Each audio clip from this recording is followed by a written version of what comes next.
ये सवाल देखिए, sec theta plus cos theta 5/2 के बराबर है, जहां थीटा 0 से 90 डिग्री के बीच में, तो बताना है साइन स्क्वायर थीटा की वैल्यू क्या होगी। बहुत ही अच्छा सवाल है।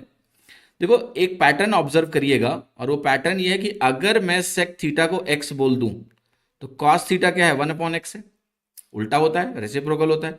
ये वैल्यू 5/2 होगी, और जब भी फ्रैक्शन में वैल्यू लिखी हो तो इसको कोशिश करो ब्रेक करके कि वैल्यू निकाल लो, तो मैंने इसको 2 + 1/2 लिखा।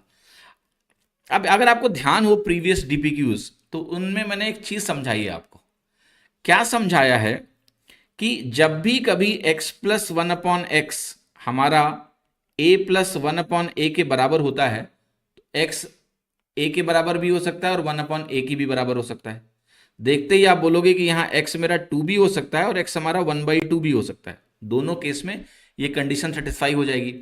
लेकिन एक चीज ध्यान रखना, यहां पर जब इसको हम ट्रिग्नोमेट्री के साथ मर्ज करते हैं, तो यहां पर x कोई भी वैल्यू नहीं ले सकता है। x को आपने क्या बोला है, सेक थीटा। अगर हमने यहां पर x को सेक थीटा बोल दिया है, तो ये हमें पता है कि सेक थीटा की वैल्यू -1 से 1 के बीच में नहीं होती है। सेक और कोसेक कभी भी -1 और 1 के बीच में नहीं होंगे। तो ये वैल्यू क्या हो गई, रिजेक्ट हो गई, क्योंकि x तो सेक थीटा है, -1 से 1 के बीच की वैल्यू चलेगी नहीं।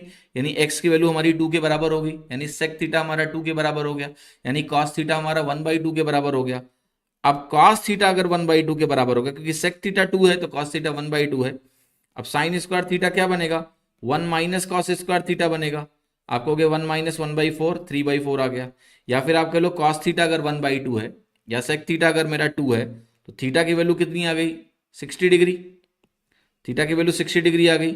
अब रख लो जाके sine square 60 degree, sine square 60 degree 3/4 आ जाएगा, आंसर हो जाएगा मेरा सी। ठीक है, तो इस तरह से एल्जेब्रा और ट्रिग्नोमेट्री को जब मिक्स किया जाता है तो कुछ लिमिटेशंस आ जाती हैं, क्योंकि वो x आपका अब एक ट्रिग्नोमेट्रिक फंक्शन है, ट्रिग्नोमेट्रिक रेशियो है सेक थीटा, और x अगर हमने सेक थीटा बोल दिया है तो भैया उसकी वैल्यू -1 से 1 के बीच में नहीं होगी, इसलिए ये रूट्स हमारे नहीं चलेंगे।